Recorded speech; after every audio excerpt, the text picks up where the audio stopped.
What's up, everybody? Welcome to Podcast Now. I'm Alex, and in this video, want to go over 4 recent Scream 7 rumors. I know there's been a lot of them, really in the last, I'd say like 30 or so days. So what I thought I would do is not look at every single one, but look at some of the ones that really stood out to me. We'll give credit where credit's due, where they came from, and we'll talk about them. Okay, I know it's been a little while, but I think waiting a good amount of time as I did allows us to talk about like 50 different rumors, and I'm sure we'll get many more as we get closer to filming.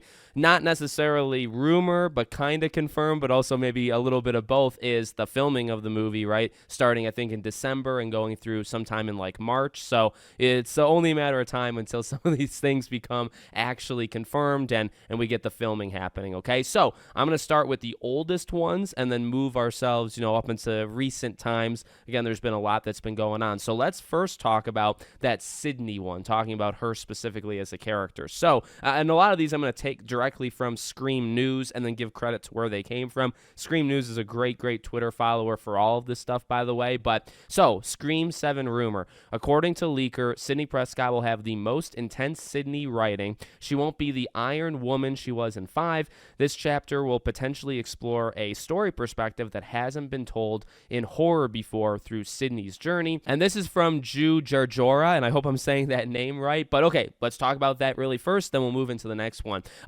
Actually, some of like the later language, I'm not exactly sure I actually understand what they mean. Chapter will potentially explore a story perspective that hasn't been told in horror before through Sidney's journey. Honestly, I don't know what that means, but the most intense Sidney writing, she won't be like the Iron Woman. That does excite me, and it's not necessarily shocking, because if you are going to make her a main character, as we've heard her and Gale kind of being the main two, you're going to have to do that. She can't be, well, in a sense, she has to be, untouchable to the degree that she can't die, right? And that's something that, like, maybe for other situations I'd be like more mad at, right? But for this, I don't know. I respect Neve Campbell. I respect Sidney as a character, and I mean, we've heard from Neve, like, she doesn't want Sidney to die, and she wouldn't come back if Sidney did die. So I'm honestly okay with kind of pushing her to this like invisible line that, like, in the movie they don't know, right? But like pushing her as close as you can get without actually going over. But you can test her psychologically, you can test her physically, all that stuff. And could that be through taking out Mark or other things? Well, actually, there's a rumor for that we're going to kind of go over next. But you kind of have to do that. You can't have her back in a main role, because she wasn't in a main role in 5, right? And so you could kind of have her be the support character that is really strong, stronger than even like the main cast in terms of, like, again, like that wall that just can't really be broken. You can have her be that because she's not all eyes are not necessarily on her, especially as like a main character. The eyes were specifically on Sam, really, for Scream 5, right? So again, not super shocking, but good to hear. And that last part, again, really have no idea what that means, but it sounds cool. All right, the next one. The movie will take place in Seattle. Sam, Tara, and New York will be mentioned. Gale will have a bigger role and more screen time than other times. Sidney Prescott's kids won't have a big role. The attack in the opening will be very personal to Sidney, and this is what brings her back into the fold.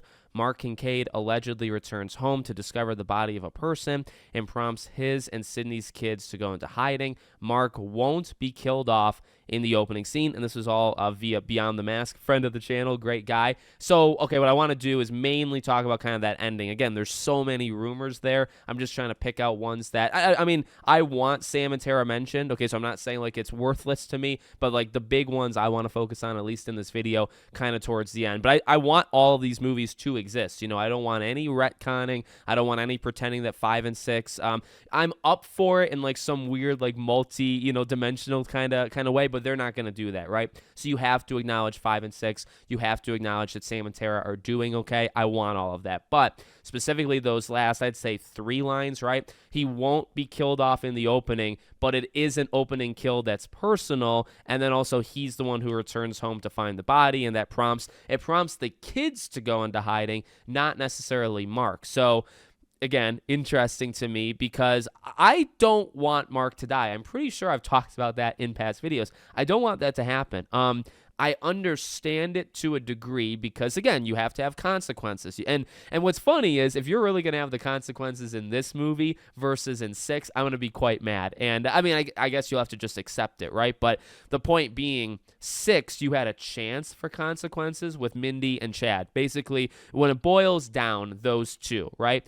You had the chance to really make an impact with removing them permanently, and you chose not to. And I'm not saying they're like redeeming themselves or they're trying to redeem themselves here, but it's going to be funny in a sick way when killing Mark off is there. Hey, there's got to be consequences. Sidney might be clear and you can't take her out, but you could kill off her husband. And the reason why I've always kind of been against that is I want Sidney to have a happy ending while also, I guess, being accepting that she can be put through these tests again, right? But it's like, you can't take out her kids. I think that's going way too far. But also, it's like she's been married for like a decade plus, you know, kind of like canonically, right? And it's like, so you'd kill off her husband. Like that one would also be tough. I mean, I kind of get both sides. Like, can you really leave the entire family unscathed? And the answer is probably no. But at the same time, it's like, I don't just care about not wanting Sidney to die, but like I want her in the lore to like have a happy ending even when all things are said and done. And like, yeah, she's got kids and you can't take them out, but it's like you're going to take out her husband, which took her a while to find the right person. And, you know, through the lore of the movies, they've been together like this whole time, right? Since 3. So that's really tough for me, to be honest with you. So I don't know how I feel if Mark were to die. That's something I'd have to kind of like come to terms with when we're watching it. But, you know, for the opening death to be something that brings her back, I don't know, like, do you have to invent another family member? Do you have to invent a close friend that she has made that's being killed off? Like, it's got to be something kind of personal, right? Otherwise, it wouldn't really matter to her if it was just some random person. All right, third one, talking about Kirby. Funny enough, the last video I made was saying that I wanted Kirby to come back, but I wasn't sure if it was going to happen, / do we really need her? So it's funny that a rumor that's actually not that old, maybe like 6-7 days old, came out kind of after we talked about that. So Hayden Panettiere will be starring in an official spin-off to Scream. Meetings have been ongoing. The plan is to set up the storyline in Scream 7 with her character Kirby Reed returning, and that's via Do Moy over, I think, on Instagram they do their stuff. So this one, I think there was like an added kind of thing to it where there wasn't any official talks, and then there were.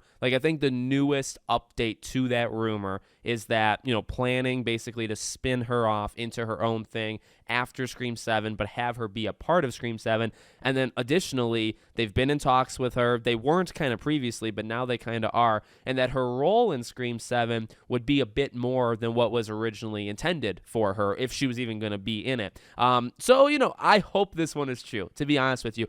We've heard the rumors of like spin-off movies or spin-off television, and you know, you don't have too much to go off of, especially with like established characters. Like, you know, like the Scream TV show is one thing you can do, which is just, you know, kind of reinventing it and having brand new cast, right? But if you want to go off of characters that exist, well, you know, some of them you've alienated with like Sam and Tara. Like, could you do a Melissa Barrera, you know, Sam TV show? I don't think that actually would be bad. I think that would actually be quite cool, but it's like, well, you're going to have to smooth things over eventually to get that. You don't have a lot of characters, especially of the OGs. I mean, the newer ones, Sam, Tara, Chad, Mindy, pick the ones you want and go from there, right?